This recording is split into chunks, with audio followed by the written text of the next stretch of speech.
think one of the harder things for me to learn as a new attorney was that you can provide the advice, but you can't make anyone do anything. So, at the end of the day, there will be clients that say, hey, thanks for telling me what the law says. I'm not going to do that.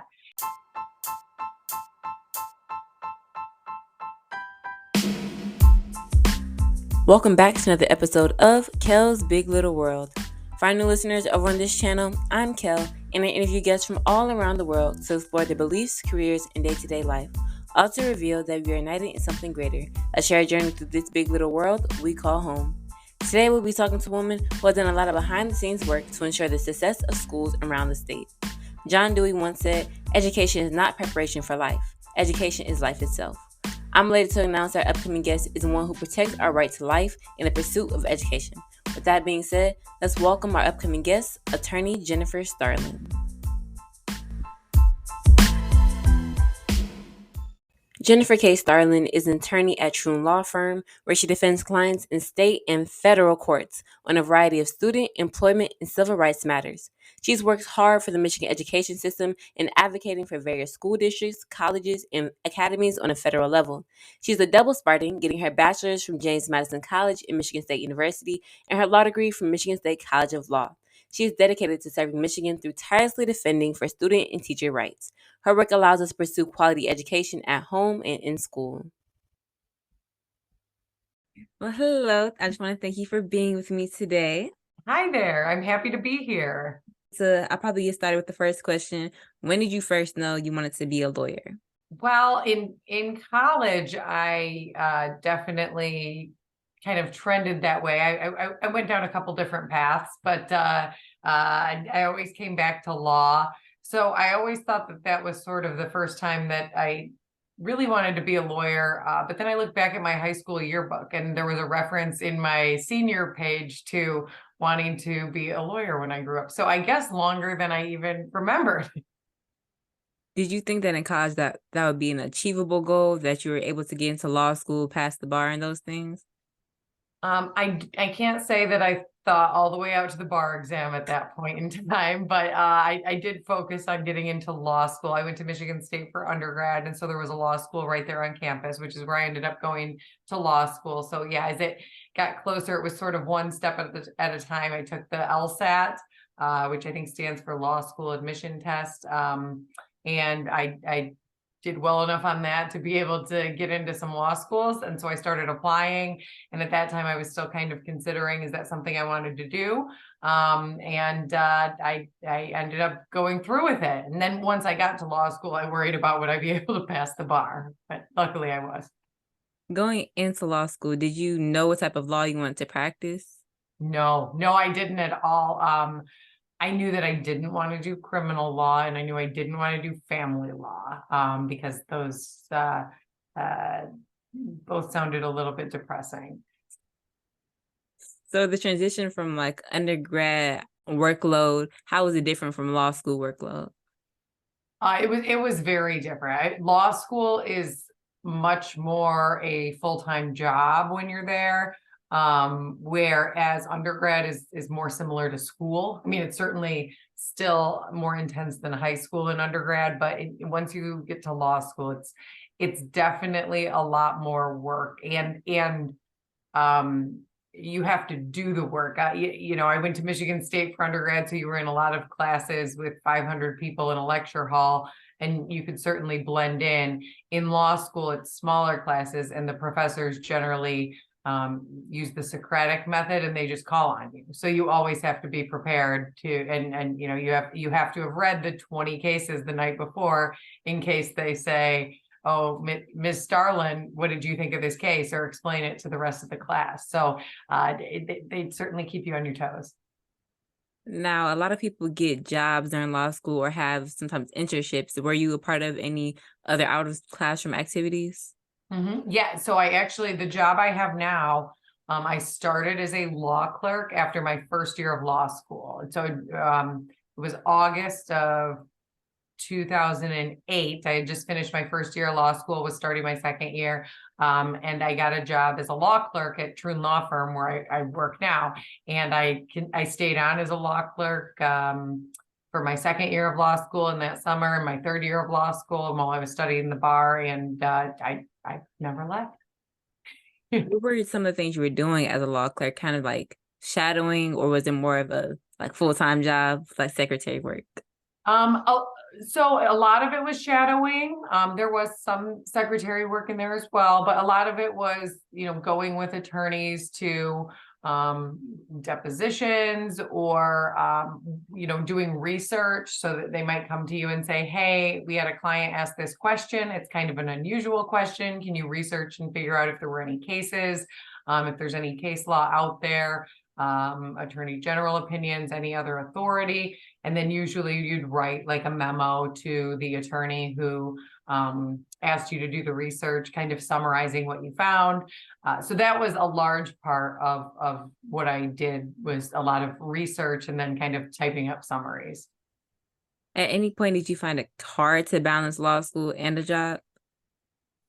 I think, yeah, it's always tough when you're trying to balance, different competing interests. Obviously, as I said before, law school is really a full-time job, but at the same time, you're not paid to be there. You're actually paying to be there. And it's pretty expensive. So you have to always be looking for a job and thinking like, okay, how will I pay the bills when I get out of here? So trying to do a good job where you have, an internship or a clerkship or a summer associate position, you want to make sure you're putting your best foot forward, because that could be a long-term job prospect. So it can be difficult to balance, but while you're in law school, you're limited on the number of hours you can work a week. I don't remember what it is now, but you're not allowed to have like a 40-hour-a-week full-time job and be a full-time law student. So it's they do put it, I'm assuming that rule's still there. It's been a few years since I was out, but when I was in law school, that was the case. So did like studying for the bar, a lot of people take time off of work or just kind of like silence their minds out. Is that something you did? I did. Yeah, I worked, I don't remember exactly, but I worked at least part-time from graduation in early May until I think maybe mid-June. And then I just stopped working completely and just focused on bar prep. And then the bar exam was at the end of July. So can you tell us kind of what it was studying from the LSAT versus the bar exam?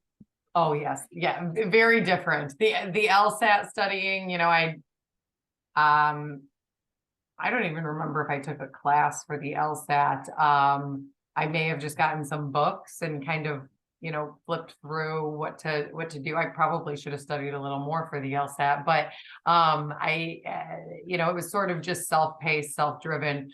But for the bar exam, you actually can sign up to take a class. And I think the class that I was in, it was Monday through Friday from 9 a.m. to noon. And you'd go and you'd sit in a class and they'd teach you material, review material, because you learned a lot of it in law school. And then you'd spend your afternoon studying. It was definitely a full-time job. And to be able to pass the bar or go into it confidently, most people, I think, probably spend most days as they prepare in the weeks before the bar exam, just studying full time. How is it scored? Is it more of a pass fail, or is there a certain percentage you have to get right? Yeah. So when I took it, you have 2 days. It's a 2-day long test. And I don't remember which day was first, but one day is called the multi-state, and I think it's 150 multiple choice questions. And you have maybe 5 hours or ish to do it. There's a morning and afternoon session.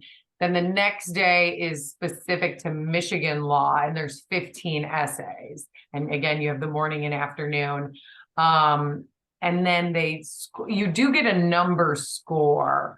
And I don't remember what the number is, but really all anybody cares about is pass or fail. So at one point I had a number score. I don't remember what it is. I just know that I passed. So that was good. So after law school, like you were saying, you did a like internship. What Yeah. was that experience like transitioning from like, okay, I'm done with the academic part of my career?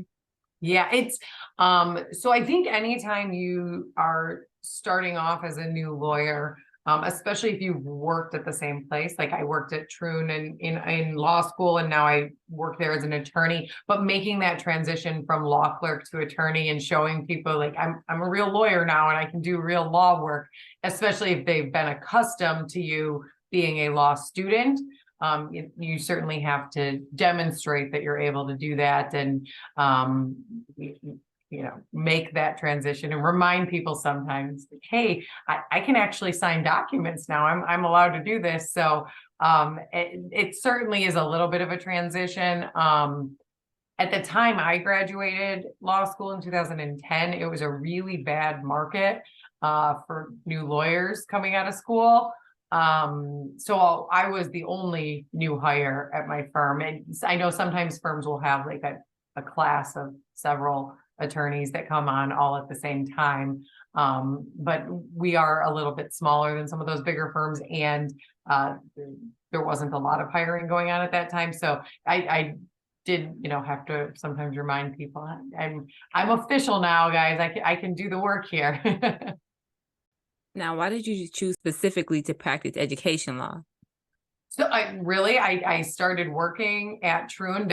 Our main office is in East Lansing. I went to Michigan State. It was a local law firm that I heard of that was hiring a law clerk. I knew nothing about school law. I really didn't even know that schools had lawyers, or I guess I had never thought of it. And I just really liked it. I mean, when I got into it and was able to see all the different things that they do, it's just really interesting. Our firm we have a finance department that does like the bond work. So when you see like there's an election, like vote yes on the bond or vote no, or millage elections to help finance schools, we have a finance and election group that does all of that. We have a labor and employment group that negotiates with the teachers union, does all the collective bargaining, fires teachers if they're not performing well, or administrators. I focus mostly on student issues, special education, and Title IX. And then I also do some pupil accounting, which is really exciting, getting money from the state for counting the kids. But it's just always interesting. I mean, there's no, day to day, like, oh, same thing every day. You just never know what kind of question you're going to get. And I think that makes it really interesting for me. And then I think another piece is, I said earlier, I didn't never want to do like criminal law or family law, because I've seen how contentious those can get, and how and frankly, I mean, personally, it's just not for me. I think one thing with school law is when you're working with people who work in schools, they're generally trying to do the right thing. Like they're not trying to pull one over on somebody. It's not a money game where they're trying to, how can I get more out of my ex-spouse in the divorce settlement? And so even if I get a call and somebody really messed something up, it generally was with good intentions. Like they were trying to get to a good outcome. And I think that's kind of refreshing, to, okay, I know you were trying to do the right thing, but we might need to back up a little bit here and change the process. So I think that's what sort of kept me with school law, is just the variety, the interest, and just feeling like you always get to work with people who are really just invested in doing the right thing. Does your day-to-day work require you to go into court, or is it more so you stay in the office kind of taking calls and doing research? Usually more. So I would say probably like a quarter of the time I'm in the office taking calls, doing research. I would say probably about half my time is spent out in schools. I just finished in August back to school presentation season where I'm out and presenting and doing back to school PD.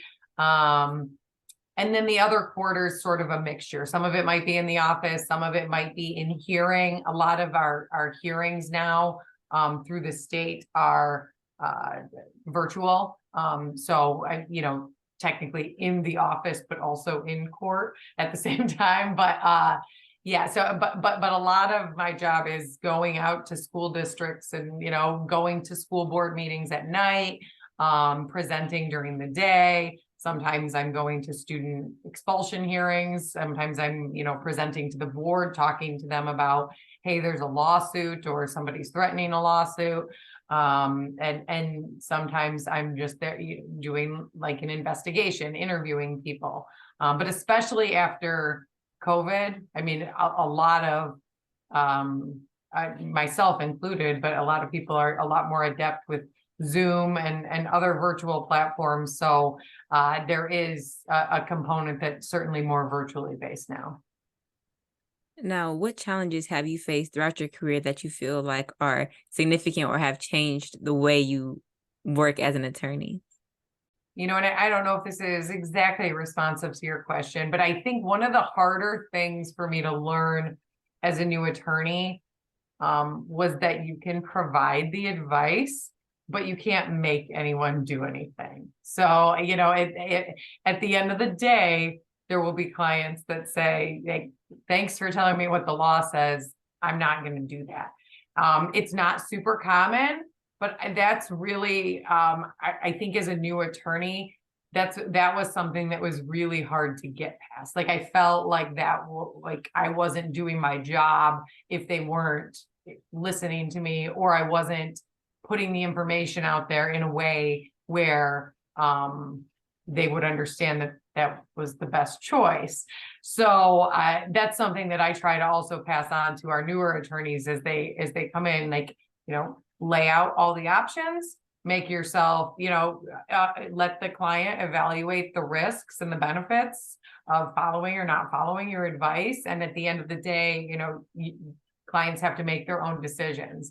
And sometimes those decisions won't be consistent with what you recommended, but you can't take it personally.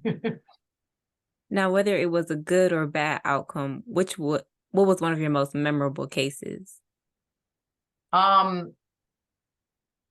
There's probably been a couple. I think one of them actually didn't have anything to do with school law. But it was very interesting. I started on it when I was a law clerk, before I was even licensed, and I worked on it with an attorney at our firm, and it involved a corrections officer who worked for the Michigan Department of Corrections, and he was let go from his job, and he sued the department, claiming age and disability discrimination. They were essentially requiring him to get some medical clearances that he knew he wouldn't be able to get from an old injury that he had in Vietnam. And it was a plaintiff's case, which, usually on the school side, we're doing a lot of defense work, but it ended up going to a jury trial that happened, I think it began maybe 7 days after I became a licensed attorney. It was early November and I was licensed at the end of October. And it was a maybe 6-day jury trial. And we did prevail. And then they appealed it up to the Court of Appeals. We won at the Court of Appeals. And I actually argued that case at the Court of Appeals because my colleague had already planned a trip to Disney World with his family and couldn't be there. And so that was really interesting, just seeing that whole process unfold, and also, being a new attorney and sort of just jumping into a trial. We don't do a lot of jury trials at our firm. I've never done one since then. So that was just really interesting to see, how they pick jurors and, how the judge interacts with the jury and just a whole different element. So I think that's probably one of the most memorable ones.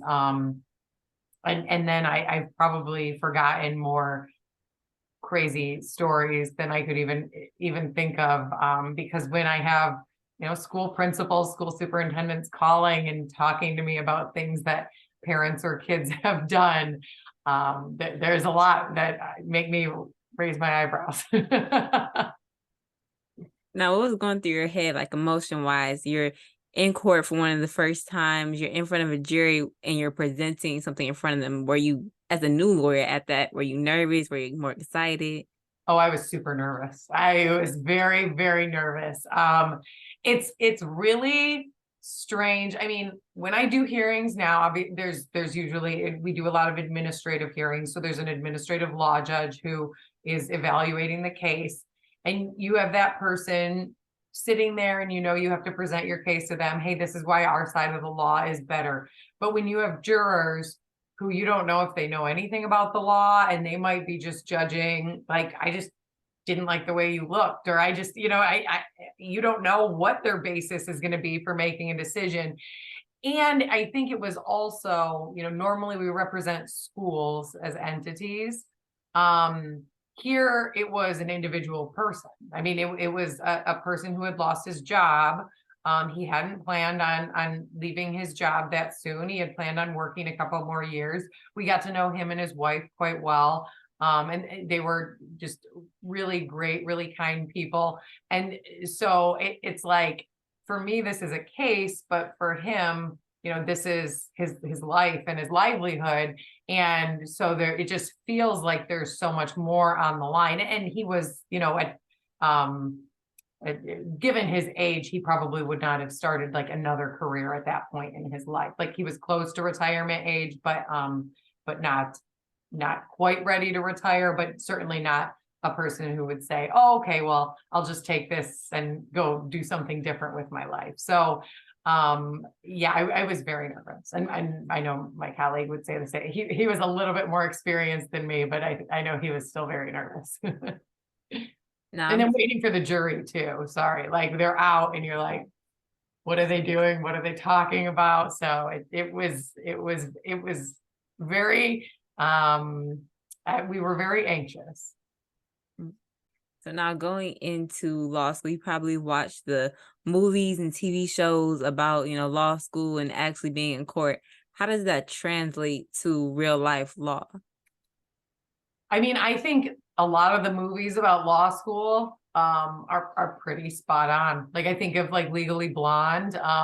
It shows the Socratic method and what happens when people aren't prepared. I think there's one, it's been a long time since I saw it, but I think there's one scene where she's asked to like leave the class or something because she wasn't prepared. And that actually happened in one of my classes. It was one of the first weeks, and there was a girl who wasn't prepared, and the professor said, okay, well, then there's not really any reason for you to be here. You can leave. And everyone was like, oh my gosh. So, I mean, that kind of, I think for law school, that certainly rings true. I'm I'm not sure, like, I love the shows about, the courtroom and the law, but I'm not in a courtroom enough to probably, really point out all the little things in shows that might not be accurate. I'm sure that lawyers that litigate every day would just laugh at some of those shows, and, this is so not accurate, but I'm just not in that setting enough to be able to do that. So what advice would you give to any student who wants to be an attorney, whether it be academic, skill-wise, or just personally? So I think one thing that's neat with law school is you don't have to have like a pre-law degree to go to law school. They teach you what they want you to know in law school, which is different than some of the medical fields where you have to take a lot of science classes, math. It's also a reason I didn't go that route. I'm not as into those. So you could, I mean, I had kids in my other law students in my class who were zoology majors and journalism majors. And I was in James Madison at Michigan State, so mine was at least sort of law-ish. But, pick something that you really like in terms of your major. And I probably wouldn't focus on pre-law. And then as long as you do well in undergrad and study for the LSAT, you can get into a good school and probably get some scholarship money.